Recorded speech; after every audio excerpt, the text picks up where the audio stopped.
So two subjects. And so biopsychology focuses on the physical side of the yoga, and yoga psychology deals more with the mental side. And so we actually have covered a lot already. And I think, and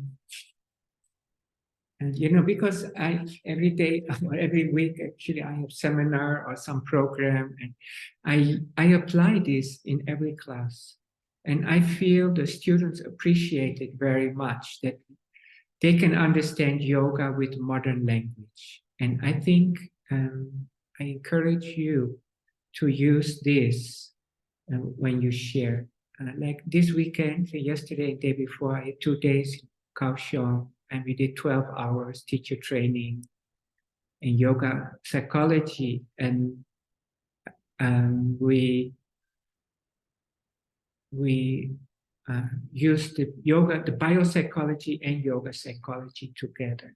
And so we explained, okay, why do we do certain poses? How do they affect the body?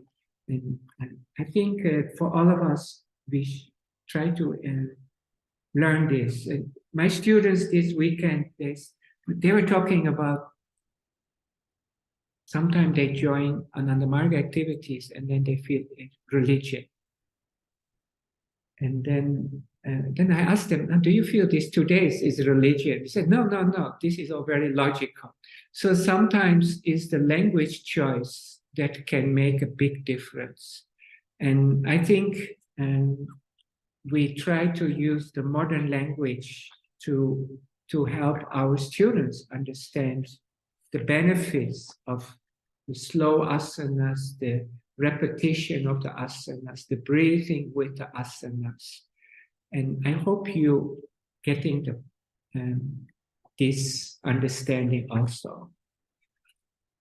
So today we are going to research the heart and the vascular system, this 11th topic. And before, we have mentioned already many times the circulation, that actually yoga's purpose, asana practice, is very much focused on circulation. And so if we have a good blood circulation, we always say we have an effective hormonal system. Of course, not only blood circulation can promote the hormonal functioning, but it's very important factor. And I hope you remember that we have discussed, we have the glands, and then what Baba calls sub-glands. Now, somewhere Baba mentioned that the main glands are the pituitary and the pineal gland, and all the other glands Baba calls the sub-glands. I introduced to you the diffused endocrine system. And so apart from the main glands like the adrenal and the thyroid and the gonads, we also have individual cells which secrete hormones. And these also very much depend on good blood circulation. And so the recent research focuses very much on this diffused endocrine system. It means the individual cells that have this endocrine function, and because they see that these cells play a role in the formation of cancer. Now, we all know that everybody has cancer in the body. Not everybody gets sick of cancer. So from our understanding, it is that when we have a good blood circulation, we can have effective hormonal action. And this way we can maintain good health. Because hormones play a role in the immune system, in the growth of new cells. It has a good, important role in the cleaning of the body. And so if the hormones, the blood circulation is not effective, then it of course has an impact on our hormonal action. Recently, we have been studying Baba's writings, and we have mentioned before also that, and of course, it's not only circulation. And circulation is the most basic point, but it's also our mind. And so if our mind is always thinking Bhavanam Kevalam, always in the flow of the universal creator, then we are more sensitive to our higher glandular functions. It means to say, the pineal gland, the secretion of the pineal gland, and Baba says, usually it only affects up to the heart chakra. But if a person is spiritually attuned, it can also affect the lower chakra. So it means the positive qualities of the blissful hormones from the pineal gland can actually also help affect the lower glands and lower nerves. So, and mentally is always very important. And today we will see again that the mind actually can control the blood flow even. So the most important thing is to know first that we need a good circulation. And every year, our heart pumps nearly 3 million liters of blood. So actually, our heart function is very important. And so the blood flow is important for the brain and, of course, for the heart itself. And so and now one cause of restricted blood flow is stress. And so here in your teacher's guide, we also mentioned that when people suffer from stress, and then there's a constriction of the internal arteries, and the blood flow goes to the outer part of the body. And so this constriction also affects the heart. So the heart has to pump harder to push out the blood. And so this kind of situation is not healthy. And so this is an important factor for that blocks good circulation. And when we look at Baba's asanas, we have, sorry, I didn't prepare that. We have Baba has some asanas which are very specifically for the blood flow. So I would say the Padahastasana. I'm trying to look for the picture. And so the Padahastasana is actually perfectly for the blood flow. And Baba's guidance here is very clear. He says that the hips should not move. So the whole movement is actually from above the hips, means it is from it totally affects the chest. So the blood flow goes to the left, the blood flow goes to the right, forward, backwards, and the main center where the blood stimulates more is in the heart center. And so this is a very good pose for strengthening heart activity. And so also it is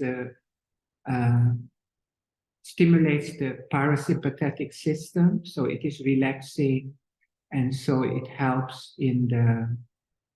naturally it helps with the blood flow in the heart, because the parasympathetic relaxes the arteries, the blood flow will become more freely. And so this is a very good pose for the heart. Of course, it's also a good pose for brain, and there is slight inversion, and there is, but the main focus is really on the heart. And so this is one pose that I think we all should practice regularly. Of course, Baba has other poses, the Chakrasana, the Karmasana, and the Karmasana is also an energizing pose. So the Chakrasana, we can say the Dhanurasana, and we can also say the Gomukhasana. And these poses, they all strengthen the chest area and the blood flow to the heart. So from a physical point of view, these are very helpful poses. So the blood circulation is more freely, and then the body is less tired, and it can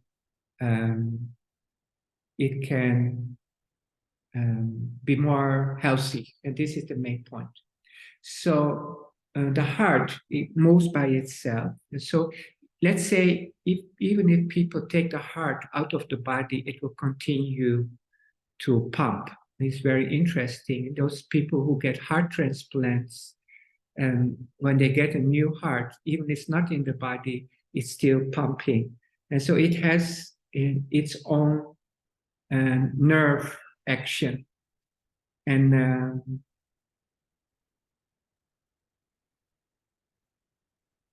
so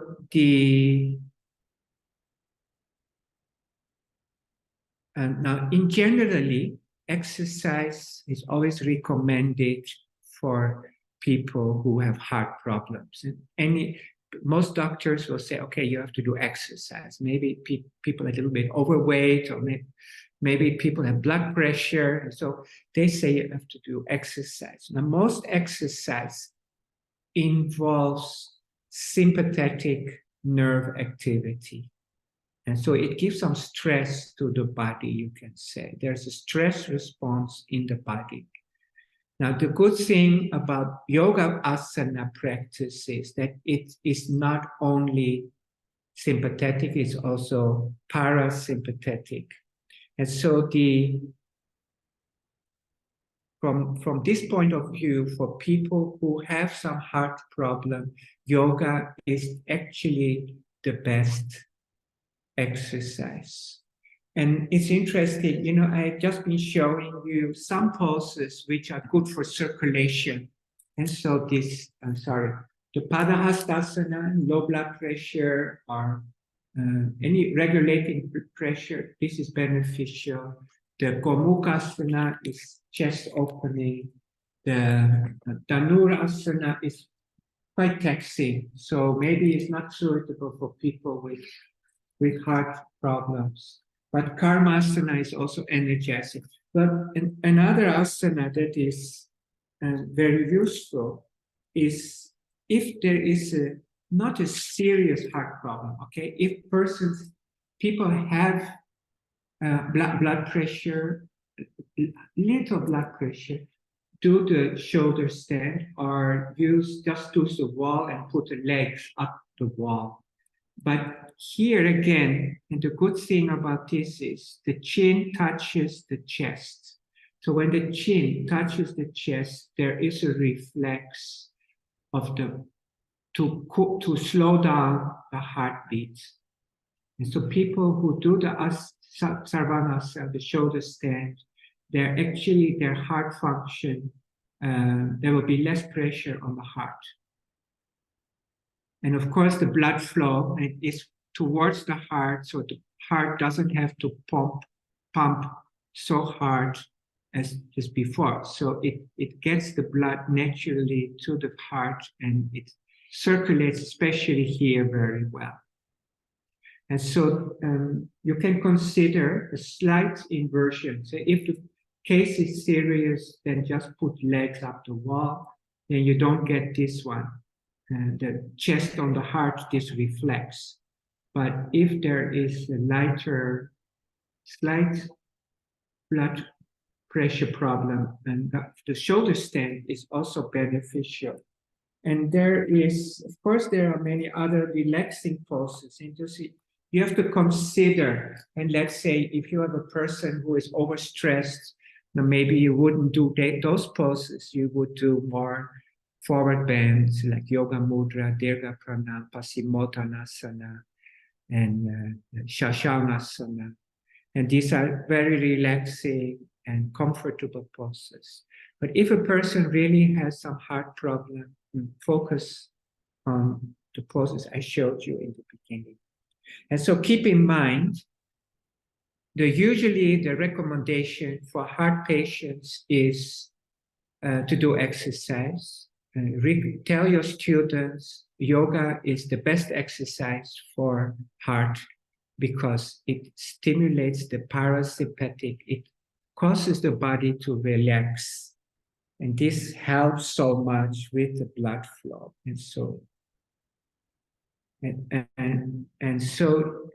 we have mentioned before, and we have isometric and isotonic exercise. Isometric is like asanas. You stretch, you hold a pose, and you stay in that pose for some time. Isotonic is you move. And so you run, or you swim, or you dance, or you jump, or you walk.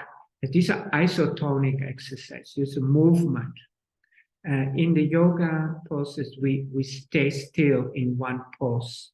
Now, the isometric practice of asanas is, again, puts less pressure usually on the heart. So it is beneficial. Now, some people, they say, because you don't move that much, you don't have this aerobic benefit. But that is not completely true. People have done research and they found that walking for 1 hour and 1 hour yoga, actually yoga asana is more aerobic than walking for 1 hour. So this comparatively, the aerobic effect is of course it's not like running, but it's also not zero. Now, because our yoga practice, our body knows how to relax better. We know how to relax our muscles, and we focus on our breathing, and all this helps so much in stimulating the parasympathetic nervous system. Now, people who suffer from stress, and most people do, as we age and we go through life with stress, we're young, we don't care, we undergo the stress, we can work all night. But as we become older, we find it's more difficult. And one reason is that the blood doesn't flow as well through the constricted arteries. And so the muscle around the heart has to work harder and become bigger. And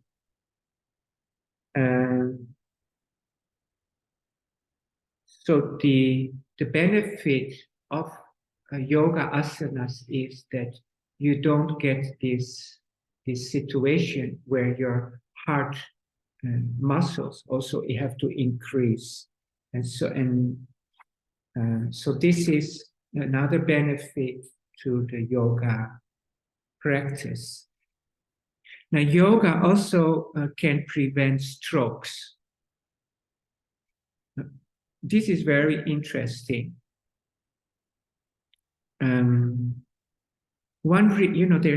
There's always this joke. Maybe it's not really a joke. It's actually research that people who work in the circus and they do all these kind of balancing acts in the circus shows, and they do a lot of inversions.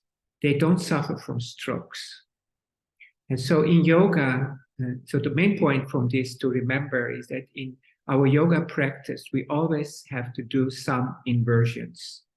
And so the inversions, the benefit of inversions, it can be shoulder stand, it can be the rabbit pose, Shashangasana, it can even be baby pose and Balasana. Whenever the head is lower than the heart, it sends more blood to the brain. And this benefits the arteries in the brain. And so if there is less blood flow to the brain, the arteries may constrict. But if we keep on doing our inversions, especially like we do yoga mudra, the head goes down, and then we bring it up and the blood flow goes back from the head down. So all these movements from down and up and down and up, it stimulates the blood flow in the brain to make the brain arteries wider. And when they're wider, there's less danger of stroke. Now, in your teacher's guide, I also wrote that asanas increase hemoglobin. And so if the hemoglobin levels are higher, it reduces the risk of coagulation. Means when you have a stroke, blood clot can forms usually in your brain, and this is prevented if you have higher levels of hemoglobin. So asanas should be practiced until actually our last day. You know, it is the best way to prevent stroke and strengthen the heart and maintain some level of relaxation. And now there is some research on blood flow and the mind, and this is very interesting, and because it connects very well with our yoga practices. And so for one, we have seen already, and when you are tense, your blood flow is very much affected. And so in the sympathetic nerve, if the sympathetic nerve system is dominant, the blood flow is actually mostly on the periphery of your body. It's only 10% for digestion. So when you are tense, it's very hard to digest food. And maybe appetite also will be affected because your blood flow is at the edges of and to the muscles of your body, not to the digestive system.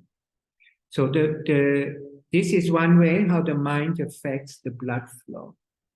And another reason is that whenever there is need for oxygen or nutrition, the blood flow will go there. And so this is the normal. But in yoga, we have mudras. And these mudras in Baba's system, it focuses on chakras. And so asanas can affect 1 or 2 or 3 or all the chakras. But the mudra is focused on one. And so, for example, we have the Vayavi mudra.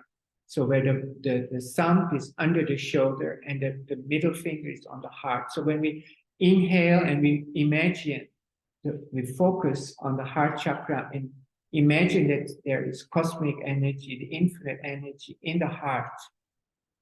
We hold it as long as we can, and then we exhale. Now, this kind of mudras, and Baba has for every chakra, at least 1 to 5, in Charya Part 3. So this focusing can affect the blood flow in a particular area. And so Baba has these mudras for the first chakra, second chakra, lying down. Third chakra is also lying down. You also can sit up and do Agnisara mudra. And so there, through the mudra, we affect the blood flow in combination with the breath.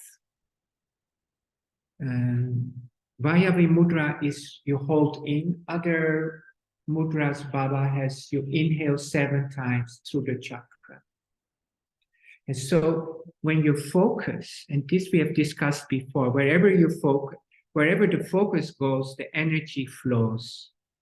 And so this, when you focus on a chakra, then your energy flow will go to that chakra. When you breathe through that chakra, your flow is even stronger, and then you will increase the blood flow around that chakra, and that will affect the glands and the nerves related to the chakra.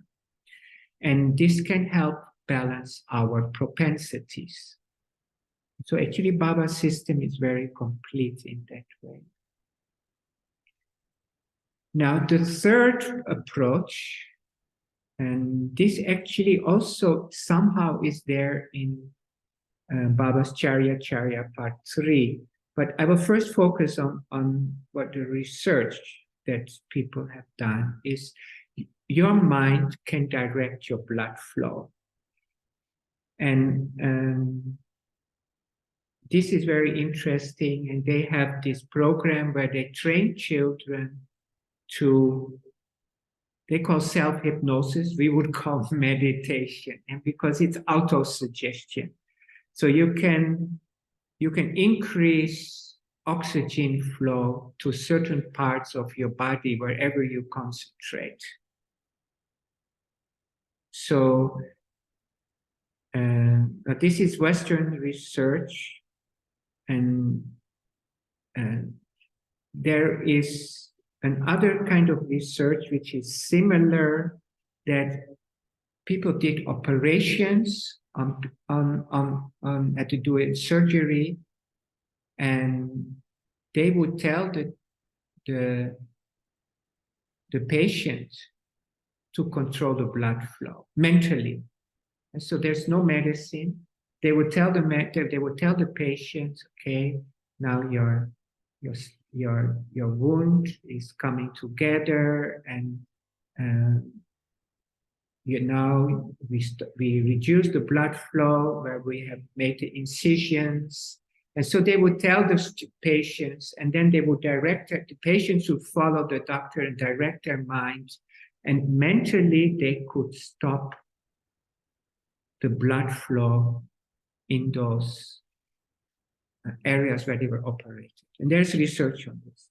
And they found this works better in non-Western countries. And one reason they gave is that Western people are more skeptical.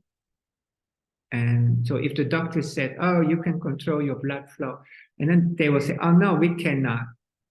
But let's say you go to more like country with maybe has a different culture where there is more simplicity and innocence, and you can this kind of approach works better.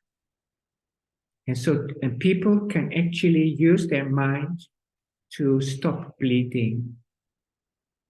Now, this, I don't know if you know, but in Charya Part 3, Baba introduces a similar technique with breathing.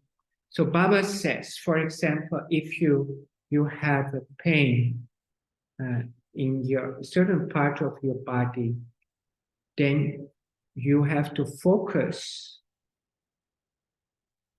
with your breath between your heart and the joint on the other side of the wound, of the pain or the injury. And so let's say you have a pain in the pelvis, then you would focus from the heart, and from the heart you would breathe to the knee, and you would move the pain to the knee. And Baba says go in stages. From the knee you can move it to the ankle, and from the ankle you can move it out from the toes. And so Baba actually introduced this pranayama in Charya for healing. And so the mind can affect the blood flow, and maybe there is an energy connection also, but let's focus on the scientific aspect.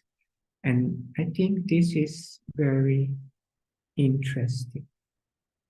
So what we have discussed today about the heart and the benefits of yoga for the heart is that yoga practices balance the level of stress. And so we don't get overstressed and we don't get too relaxed also. We are alert and balanced. Now this helps very much the natural flow of blood. And we have seen that other exercises are more stressful. So there's more constriction of the arteries, which put more pressure on the heart. Now, yoga asanas have the same aerobic benefit as other exercise. So at least we said walking. And so there is enough for the body to, you know, so you don't, Baba actually says you can do other exercises, but anyway, myself, I only do asanas. And the yoga practices prevents the formation of these overgrown hearts. And so people who exercise too much, or they're older, their heart muscles will become stronger and stronger because they have to push harder. And so yogis don't have this problem. And so you find that those people who do marathons, they also do asanas. And we have discussed this before when we talked about the slow twitch and the fast twitch muscles. And yoga develops slow twitch muscles, which are beneficial for marathon runners. And then we have to see the yoga and the benefit, how it prevents stroke. And I think these are all very important points to keep in mind. Okay, I'm wondering if anybody has any questions for to understand more about this one. Didi Ananda Suveta, any question? Today, Kalyani is absent. She has a family function. At this moment, no. No question? Yeah, it's quite clear, right? It's quite straightforward. And anybody else has a question? Kartika, nice to see you. Do you have any question about this aspect of circulation in the heart? Yes, thank you, Dada. Yeah, sorry, I missed the last two classes. Not yet, Dada. So yeah, yes, I told you I'm behind, so I need to redo some of the classes, some of the lesson. Take your time. Yeah. You know, globally, heart disease is, I think, the #1 problem. I used to go regularly to China. Anybody above the age of 40, 3 in 1 people, they have high blood pressure, diabetes, stroke. They have so many problems. So actually, the whole world requires to do something. And heart disease prevention is something many governments support. And so this is something to keep in mind, very much in mind, that of course there is diet. Diet is something very difficult to change for people. But maybe they can do yoga asanas and they can still maintain their diet. So this cholesterol problem and those fatty arteries, that's all a problem. Can only be solved with diet. But of course, yoga asanas also can help with removal of this. So this is something I think in the society we can promote.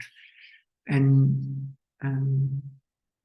I remember that in America, one Dada Vishwarupananda, he started a program on diabetes. It was on diabetic and heart disease. He had an Amut program to help people with diabetes and heart problem through yoga asanas.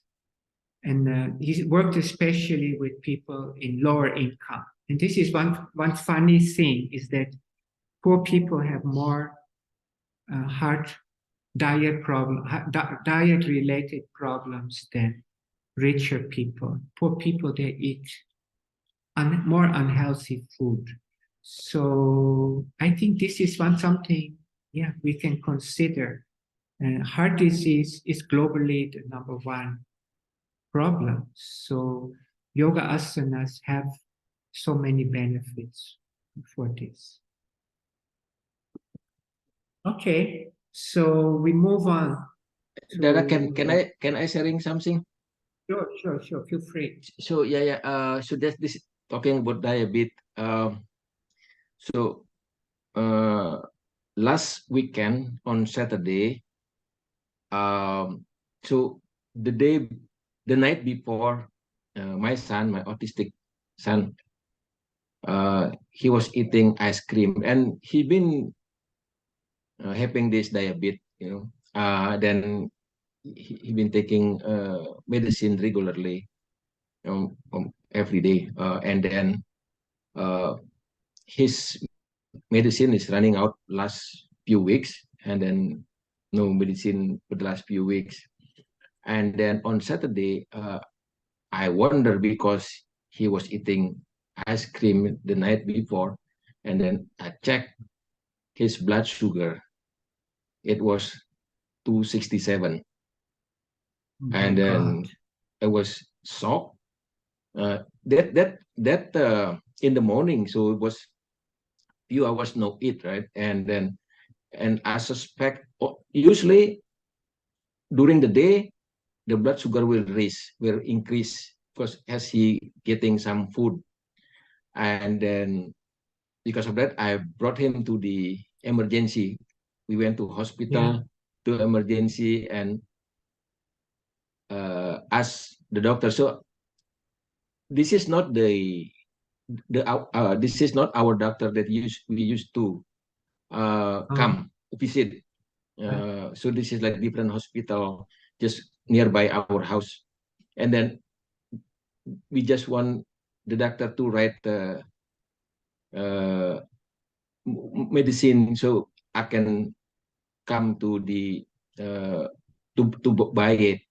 So the doctor said, yeah, this is my son, and he needs some medicine because he's been taking medicine, but the last few weeks we're running out of medicine. So then the doctor write a prescription. Write the prescription. I told the doctor that this is the medicine that he normally take. So then the doctor wrote the prescription, and then we go to buy them, and then later on I brought him to the doctor that we normally visit him, this doctor, and then then he gave us the another prescription. And then I asked because last time when different type of medicine kind of maybe it's not as strong as the previous one. So I asked the doctor, can we get the strong one? So yes, I was worried because it's just too high, the blood sugar. And then the next day on Sunday, after taking some medicine in the afternoon, it was dropped like a one. I thought it was 167, and then okay, so it looked good. But in the evening, and then we took the sample again and then check it, and it was raised again like 268. So when it's up and down, it was I think this is almost like since 2022, so almost more than a year. I've been checking his blood sugar. Sometimes I thought that he's and then he's not eating like much food, something like that, but blood sugar level is still high. And sometimes I just what else that we can do. Sometimes that's why it's kind of frustrated because I thought that we trying to it's not really strict diet, but this is kind of food that he can eat, this is kind of drink that can drink, something like that. But can sometimes it cannot be it's like unpredictable when on the blood sugar, something like that. So yeah, so now we need to give him medicine, and the doctor said like come back to her like 3 months from now, and then he need to do the full blood test, like the cholesterol, blood sugar, all these things. Yeah. Well, you know, what the way I hear, and from my experience here, you know, in our center here, we also get people with diabetes, and they come for yoga asana every week, and they say this helps them control their diabetes. So asanas are still, diet control, of course, is one factor. Yoga asanas, according to Baba's system, also can help with diabetic patients. And I would very, you know, my approach is always try natural way. If no way, then we'd use the Western medicine. Of course, 268 is life and death danger is there already. So I think I would very much encourage you. Yeah, right. to That I believe that we should let the body healing itself, right? Yeah, and it can be done, you know. Yeah, I believe that. So, yeah, yeah, Very much encourage you to, or whoever is there in Jakarta with you, that get somebody to teach him. yeah. I Maybe you think we cannot have do it. Dada Divya. Also, I think he's in Jakarta. I'll check with Didi. Yeah. Yeah. I think it's very important, and it will have good benefits. Yeah, agree. And he is overweight too. He's what? Overweight. Yeah. Oh, yeah, I can imagine because he enjoys his food. The way I hear it. Yeah. All right, so we continue. Okay, so thank you. I think it's Welcome, very good to share this life experience and asanas. Asanas can help rebalance the body. So try to find somebody who can really make him do the asanas. Yeah.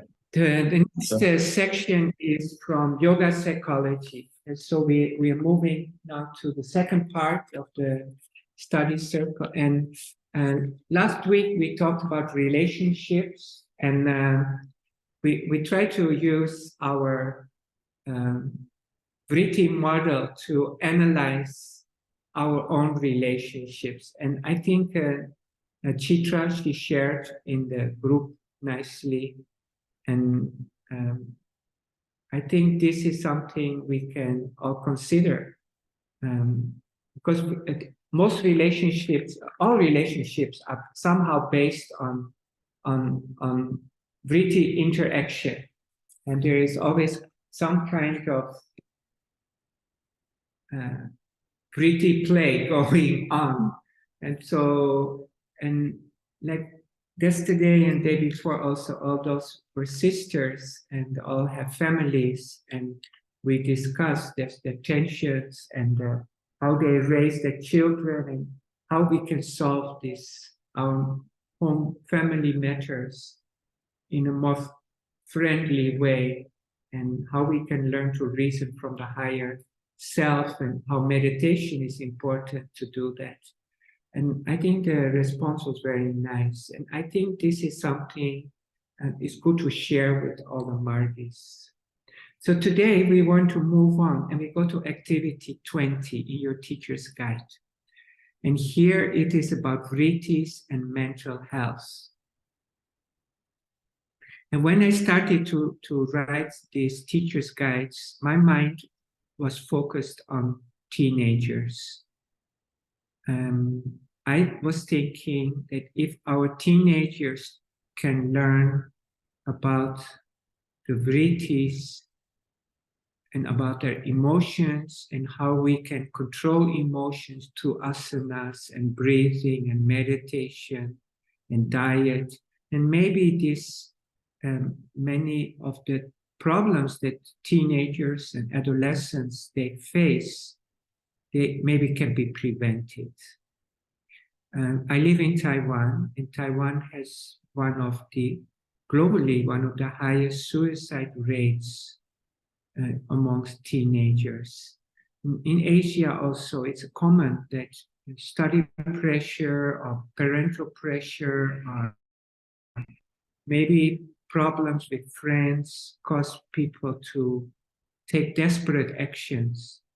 And so I think this is a very important for teenagers to learn to understand their own emotions and what emotions can appear in life and how we can handle our emotions. And so here in Taiwan, we actually had programs for teenager, junior high school asana. And in Kaohsiung, they started with this and they had some support from the bank. Bank gave donation to them. And here I was thinking that and such a class needs asanas are one section. You don't need, we already know we do 5-6 asanas, that is enough. We shouldn't do too many asanas in one class for mental health. It creates too much energy disturbance. But 5-6 asanas is enough. Do meditation with the teenagers and then discuss one vritti. So every week in a year, you can finish the whole vritti cycle. And so the idea was that this program of this yoga of emotions and this yoga psychology was for teenagers. And when I wrote it, and I saw it's also good for adults, and we all know that people who work as counselors or as psychologists, they also use in yoga. So they don't maybe know about the details of our vritti analysis and our analysis of the propensities. So here in activity 20, I try to connect the Western terms of a mental condition with our vrittis. And so here, the first one here in your teacher's guide is psychosis. And so psychosis is people when they lose the sense of reality. And of course, this is the second chakra condition. And so people imagine things that and have hallucinations, and they believe in they're delusional. Here I wrote one vritti, sarvanasha, means paranoia. It means they become suspicious of everything, and they see the danger and negativity and in many things around them. So even good people, because of psychosis, their friends can see them as bad people. And so even something beautiful becomes something very terrible for them. And this is a problem. Psychosis is something common all over the world. There's medicine. In psychology, people say that medicine doesn't work for more than 30 to 40% of the people. And then only it may work as long as you take the medicine. When you stop the medicine, there's no improvement. And so 60% of people who take psychic medicine for psychological conditions, they don't get benefit. So some people, they say that the 30-40% of positive rate is actually maybe the placebo effect. And so maybe they feel the chemical approach to dealing with this is not actually convincing, but it's a big business all over the world. So it's very hard to eradicate. But anyway, from our point of view is that, okay, it's a second chakra problem. And I mentioned here sarvanasha because of paranoia.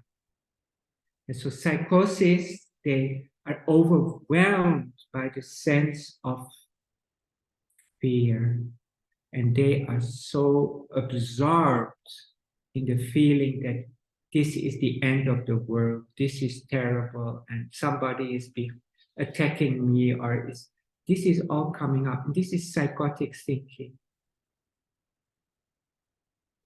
And so from our point of view, we would specifically do more second chakra asanas. And actually, Baba mentioned that many of these vrittis at the second chakra come because of low hormonal activity there.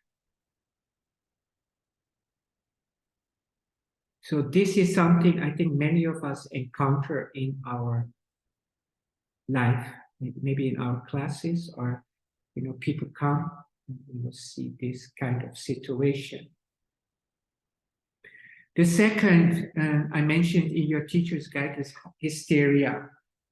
And this hysteria is also a dissociative disorder, means it's also a disconnection between reality and inner world. So this can again be triggered by trauma. And so maybe childhood abuse or other kind of violence can cause hysteria. And here I link it to the avakya.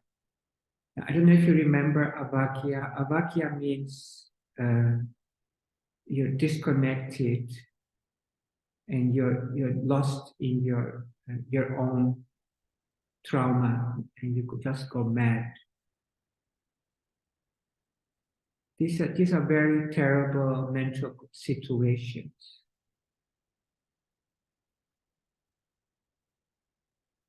Now, the third one I listed there is obsessive compulsive disorder, OCD. And so, especially autistic children have this, where they need certain patterns in their life to feel secure. And they don't like surprises, they feel scared, and they repeat the same feeling or the same situation again and again. And I link it to prasraya. And prasraya, I don't know if you remember, but it is the Sanskrit meaning is you take shelter in something external. And so prasraya means addiction. Usually we say addiction. Now in the case of OCDs, it is usually maybe addictive thinking. It's always thinking the same thoughts, or addiction to certain habits. If you change the habit, they become upset. So OCDs can happen in many different ways. In some way, we all have some OCDs. And some people, when they leave the house and they lock the door, and then they will get in the car and then they will go back to check if they locked the door. This kind of this is, if it repeats, then it is OCD, and it seems very close to prasraya behavior. Now, another is anxiety.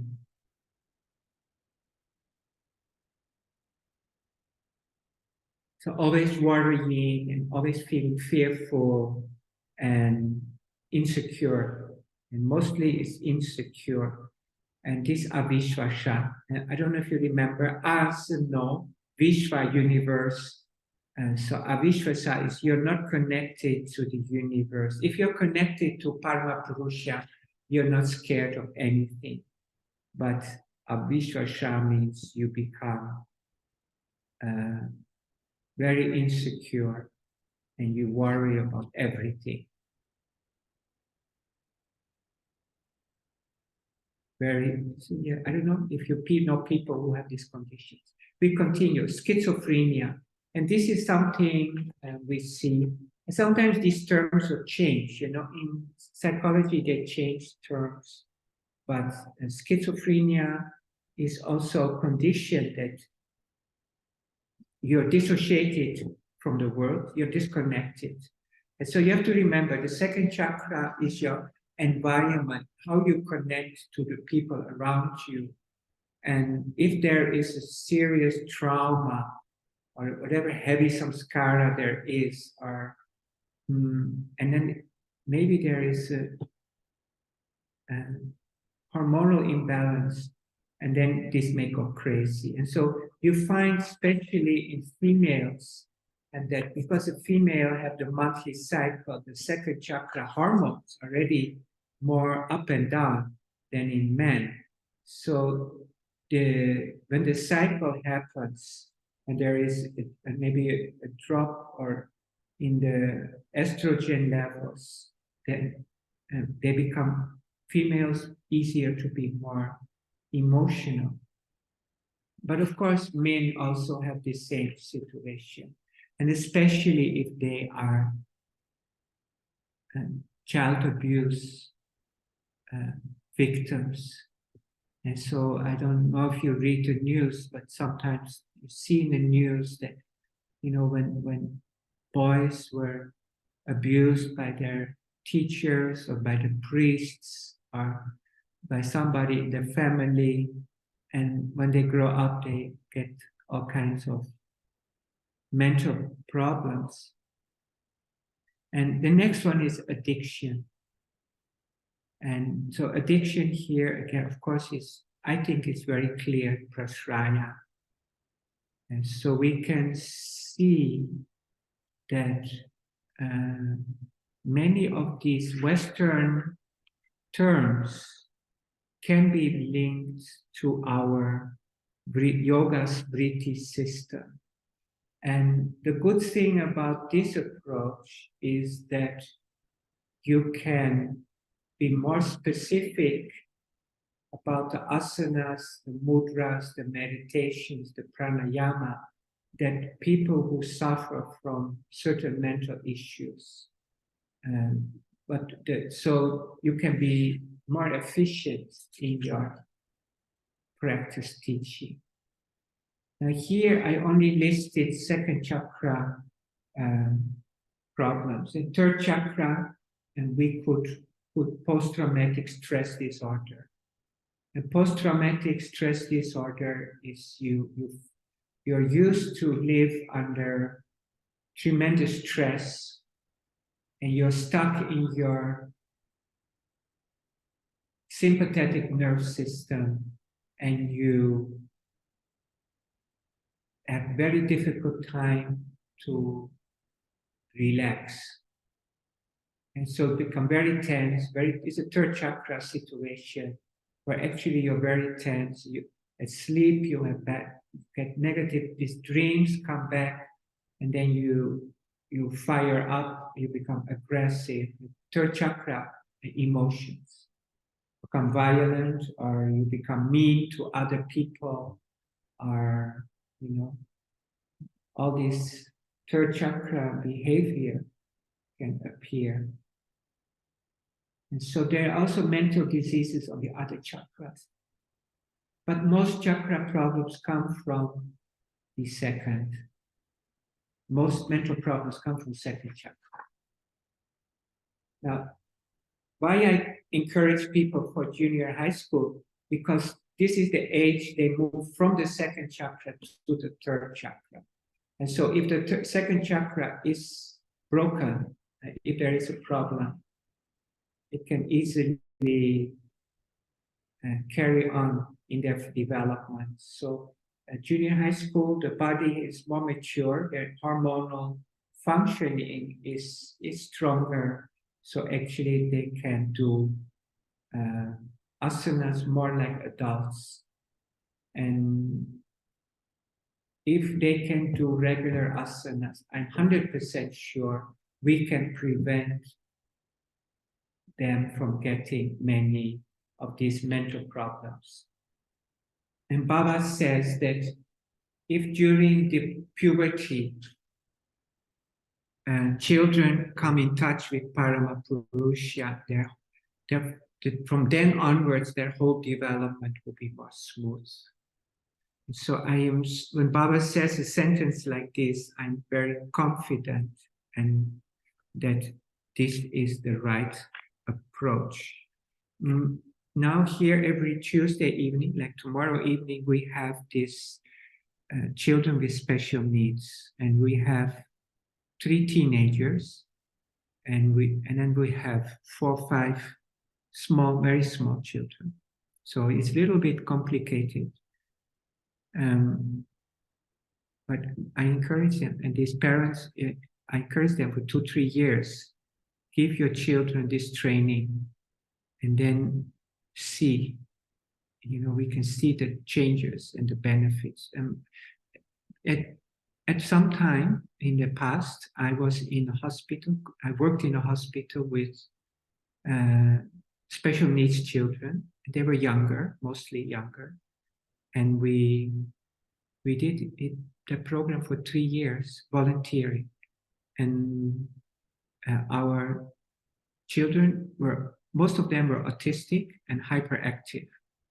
There were some other cases also, but most of them were autistic and hyperactive.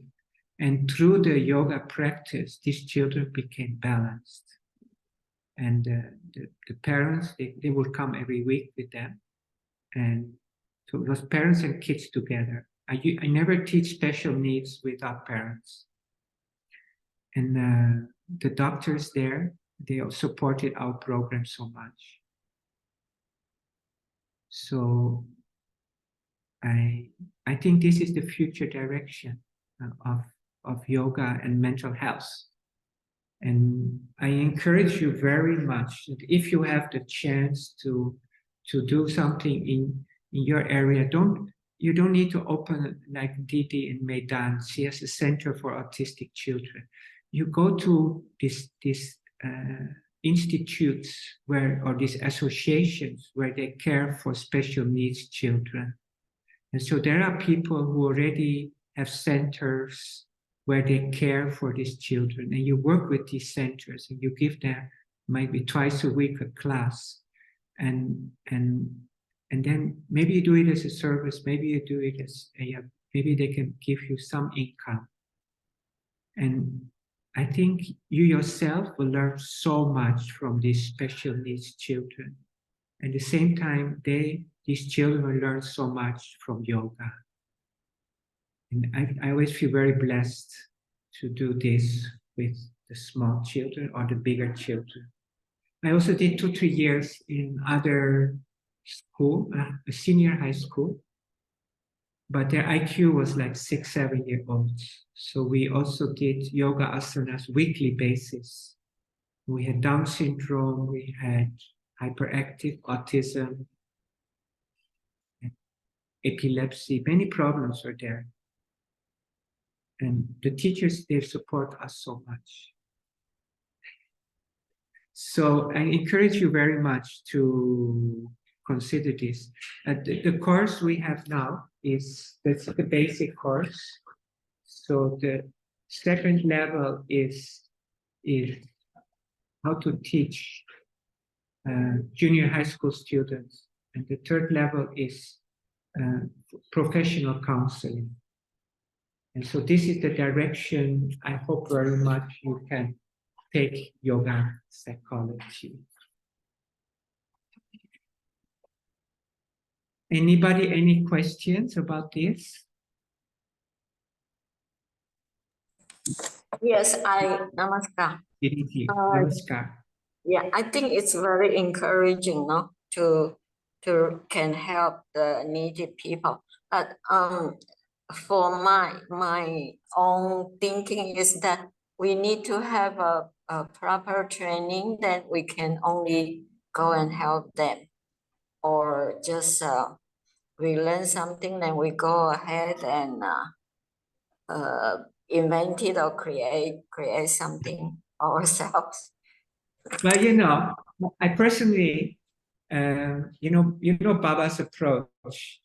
He just tells you to jump before you even know anything. So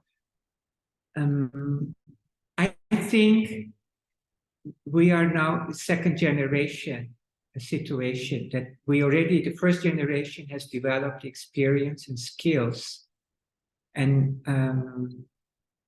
so you already have a certain foundation.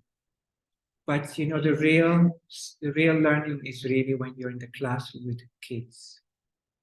But I personally see that if you know yoga, and what you always keep in mind, you don't take responsibility for the children.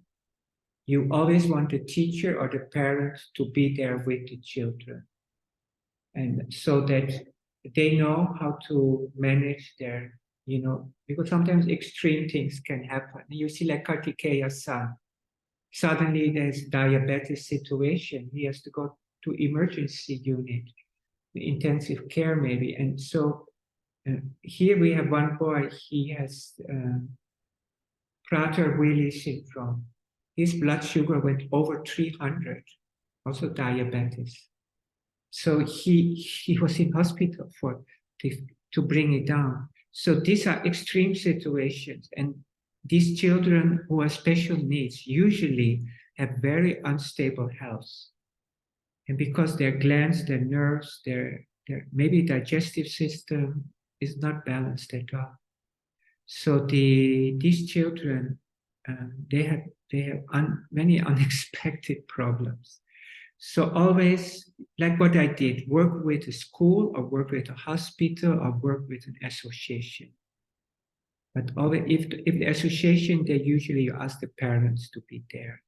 And so I think if you take this approach, you are very safe.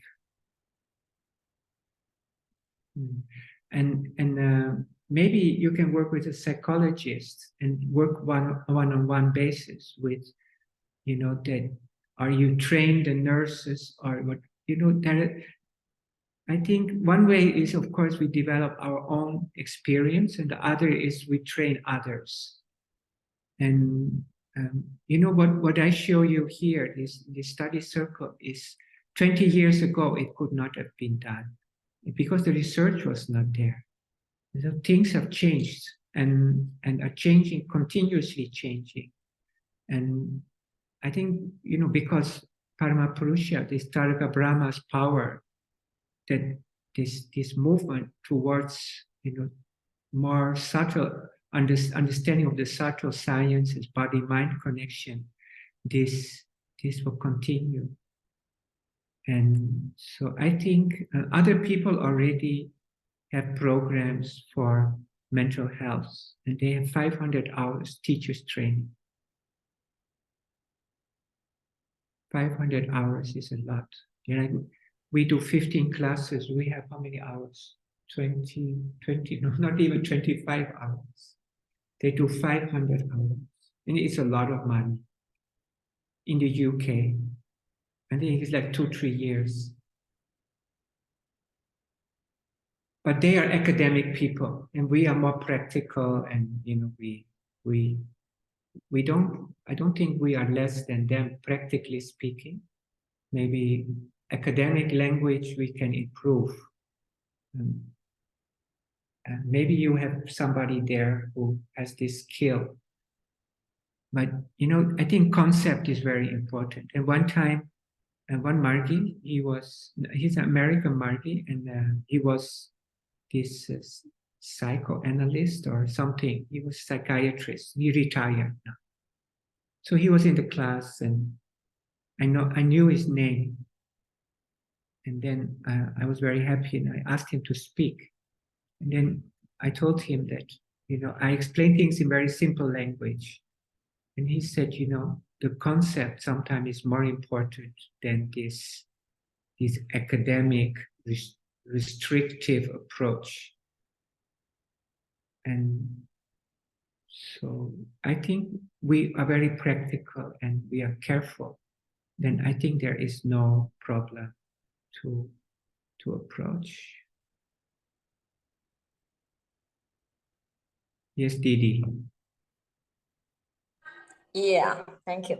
I remember a long time ago, I went to your class with the autistic children, and you were giving, you were putting on the head and and telling the story, and I was so amazed to see that the autistic children, they were so quiet. I mean, they are very quietly sit in the lap of on the lap of the parents. And But also, this time when you come to Taiwan, I invite you. There's another school where I go now. They are the kindergarten, and I will check the date because that is also a very nice program. And it is December 21st, if you can come. yes, Taichung. yeah. December Yeah. 21st, and you will see the same situation. They run around and they very hard. There's one teacher for one student, but some of them, like this time, maybe because it's full moon or close to full moon, they were all jumping.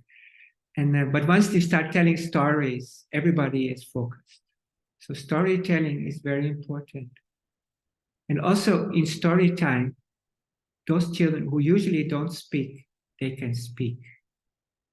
And so this is something I also feel is part of the class. Yeah, thank you, DDG. I think I hope we can continue discussing these things. In the basic course, I didn't spend too much time on mental health, and because it's very specific, and this is more for personal development and personal analysis.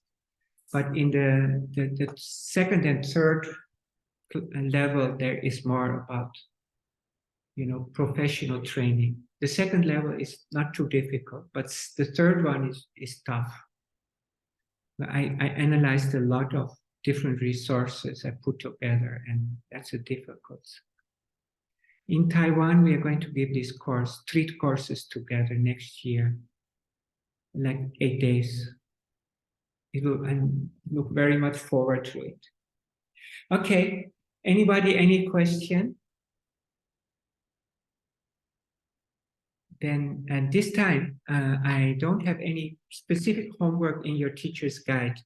If you're interested, you could find some mental conditions according to Western psychology and try to match them with the vritti. For example, bipolar. And bipolar, what would you call it? And maybe you could even try to analyze autism from the vritti perspective. And though different people have different patterns, and so try to find, you go online and just Google a mental disease, and then you'll find different words, and then try to connect these Western terms with the vrittis. I think this will help very much. And I think this is the future of our yoga psychology. If you ask me, this is how we can integrate yoga psychology with Western psychology and bring them together. It's a very exciting undertaking. Okay, so I think, have a good discussion today, and thank you everybody for your attendance, and we'll sing some kirtan before we take a rest. Bhavanam kevalam, bhavanam kevalam, bhavanam kevalam, bhavanam kevalam, bhavanam kevalam, bhavanam kevalam, bhavanam kevalam, bhavanam kevalam. Bhavanam kevalam, bhavanam kevalam, bhavanam kevalam,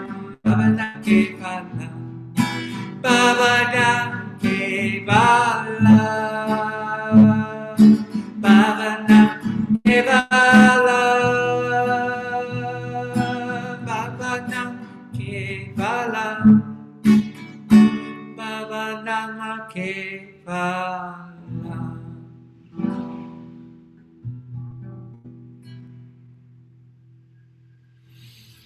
Okay, namaskar to everybody. Hope to see you next week, and I look forward to your sharing in the chat group.